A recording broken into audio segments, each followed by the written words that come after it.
Привет, дорогие подписчики и гости канала! Сегодня мы с вами продолжаем знакомиться с темой микс-медиа в текстиле, и я собираюсь показать вам, как создавала картину в этой технике, добавляя очень много вышивки свободным зигзагом, в отличие от предыдущей работы, где строчки не было вообще, только принты и текстильный коллаж на клею. Работа эта была совершеннейший экспромт. Такого сочетания приемов я еще не делала. Но все по порядку. Ну вот самое начало работы. Вот я выбрала холст.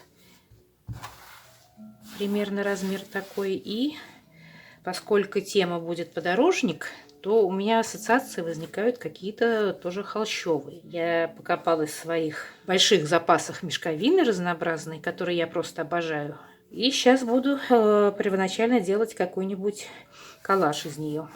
Сейчас я думаю сделать так. Я приклею просто паутинку по краю, и на нее уже буду приклеивать с помощью утюга все эти мозаичные кусочки. Так будет гораздо проще.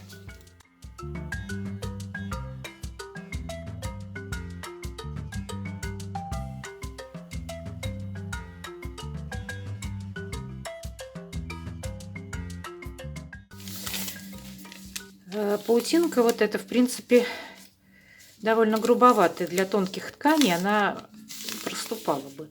Но поскольку я буду клеить мешковину и холст, то как раз то, что надо. Теперь снимаю бумажную ленту.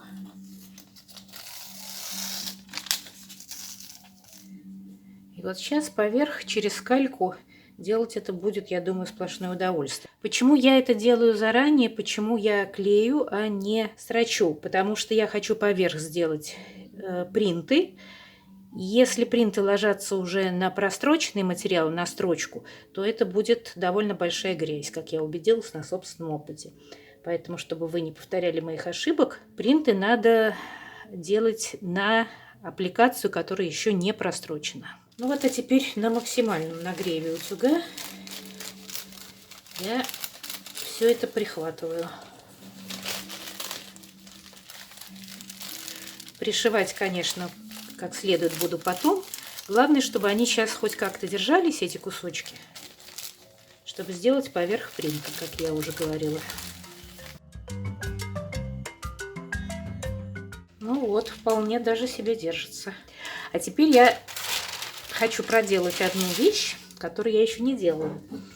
Вот на ваших глазах впервые попробую. Мне хочется таким же образом наклеить вот эти вот нитки-обрезки с холстов. И попробую это сделать тем же самым способом. Положу сейчас сюда паутинку и через кальку проклею.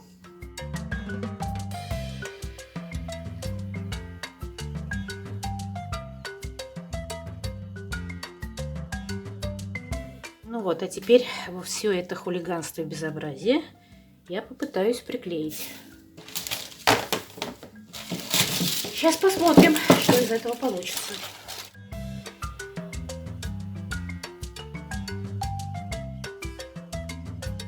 Осторожненько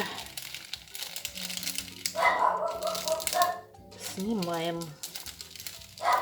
Не будем обращать внимание на Жулин Лай. Она ждет папу с работы. И в это время всегда лает. Я уже привыкла, но иногда утомляет.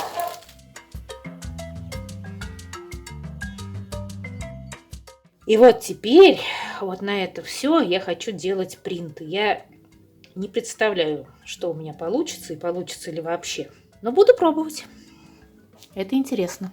Вот это, конечно, потрясающая совершенно фактура винтажная. Если кто помнит из детства, такие были на подушке кружевные салфетки. Вот я уже занимаюсь кощунством, уже порезала на другую работу и продолжаю заниматься тем же самым. Очень хорошо, я думаю, будет смотреться. Ну, теперь, я думаю, поэкспериментировать с акварелью. Почему с акварелью, а не с акрилом? Потому что акрил создает такую пленку поверх ткани, и потом это довольно трудно будет строчить. Акварель сохраняет ее мягкость. Ну, попробуем. Такого я еще не делала. Сначала ткань надо смочить.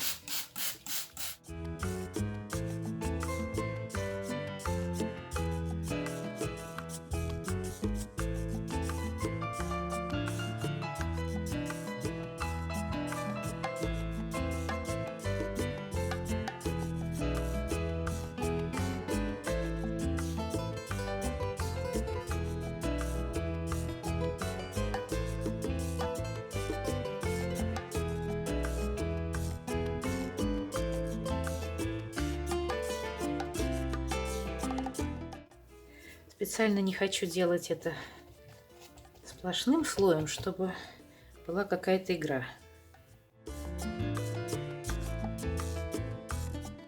Но думаю, пока достаточно.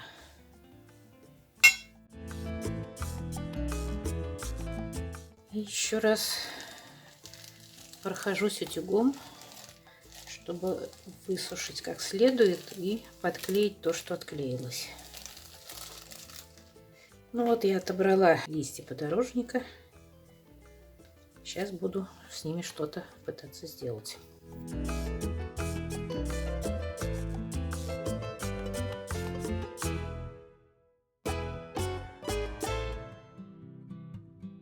Ну вот, на плотной фактуре принты получились, прямо скажем, не очень. Кое-где заметно, кое-где пришлось даже губкой подправлять. То попробую как-нибудь это обыграть. А пока хочу прострочить фон. Подбираю нитки и приступаю. Сейчас строчу довольно широким свободным зигзагом, просто чтобы прихватить лоскуты и веревочки. Стараюсь сделать это как можно шире и в разных направлениях. Такая первая черновая стежка. Ну вот я прострочила пока веселеньким зелененьким фон листьев. И сейчас, да, и здесь общий фон пока тоже очень грубо просто прихватила. Сейчас сделаю контуры, чтобы они все-таки были более заметны. Сакцентирую.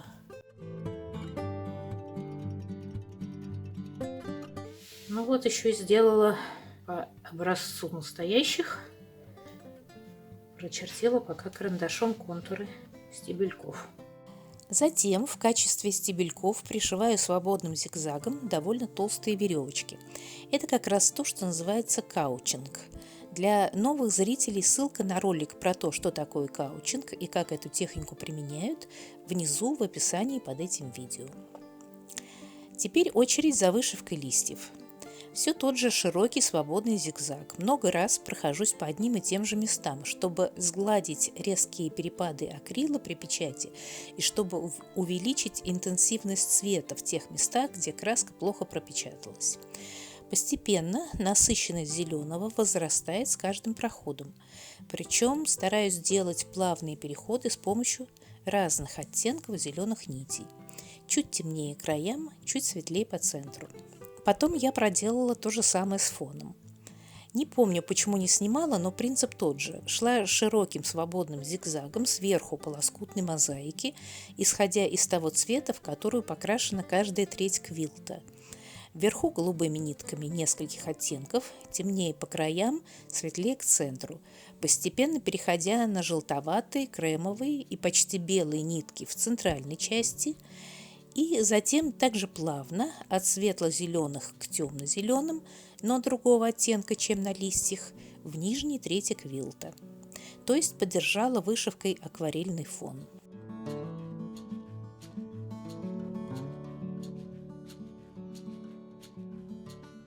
Абсолютно спонтанно пришла мысль украсить завитками бечевок квилт поверх листьев и по краям, чтобы выдержать такую домотканно-веревочную стилистику, с которой я и начинала, когда делала мозаику из холщовых лоскутков и обрезков холщовых ниток. Тот же каучинг. На этапе окантовки хочу обратить ваше внимание на такой момент. С некоторых пор я стала ее делать по другому принципу. В своих более ранних работах я просто ее пришивала регулярной прямой и на этом успокаивалась. Но когда стала делать работы в более сложной и символичной технике, поняла, что на окантовку тоже ложится своя эстетическая функция. Она должна вести свою партию в общем хоре. Поэтому я изобрела более сложный способ как бы ее вшивания, а не пришивания. Теперь я это делаю так. прикладываю окантовку в стык к квилту. Внизу, конечно, должен лежать слой сэндвича, который изначально должен быть чуть шире, чем изображение на квилте, чтобы его хватило и на окантовку, но иногда приходится и наставлять его. Прикалываю булавками и начинаю пришивать именно в стык, свободным зигзагом, все время переходя с самого квилта на окантовку и обратно. То есть как бы создаю такое общее пространство с плавным переходом. Я это делаю в зависимости от рисунка, от фактуры ткани, от общей задумки, или горизонтальным, или вертикальным, свободным зигзагом, а то и вместе, и тем, и другим. Сначала стягаю таким образом нитками в цвет окантовки, затем поверх первой стежки добавляю еще слои, 1, 2, 3 и больше, нитками тех цветов, которые присутствуют в рисунке квилта. То есть добиваюсь такого смазанного, плавного перехода от квилта к его окантовке, как бы включая ее в общий контекст работы. Тем более, что потом квилт натягивается в мастерской на подрамник, или иногда я это делаю сама, и бока подрамника тоже несут, благодаря такому способу окантовки, весьма декоративную функцию. Если вам этот прием интересен, напишите, я могу сделать отдельный ролик на эту тему разных вариантов окантовки. В данном конкретном случае я после первоначального пристегивания окантовки светло-молочными нитками еще прошлась по ней и голубыми, и желтоватыми, и зеленоватыми нитками разных оттенков, чтобы немного расширить работу и как бы добавить ей воздуха. Ну и под самый конец захотелось добавить какую-то изюминку, какие-то акценты в совсем другой фактуре, чтобы оживить квилт. Решила соцветия не вышивать, а смастерить их, выдерживая заданную эко-стилистику из маленьких кружочков сосновой ветки, которые нарезал мне муж по моей просьбе. А чтобы они одиноко не торчали, разбросала еще и разные деревянные бусины по низу работы, как бы в траве.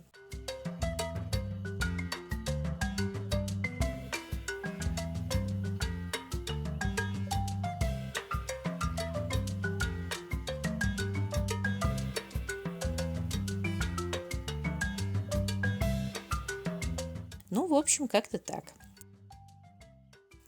Пофантазировала напоследок с интерьерами. На удивление вписывается как в современный стиль, так и, конечно, в эко-стиль. Ссылку на страничку этой работы в моем магазине даю внизу под роликом. Напоследок хочу сказать, что до конца августа беру отпуск, потому что у меня радость. Прилетает погостить дочка из Тбилиси, с которой мы не виделись из-за всех этих ковидных проблем аж целых 2 года. Спасибо за внимание и до встречи в сентябре.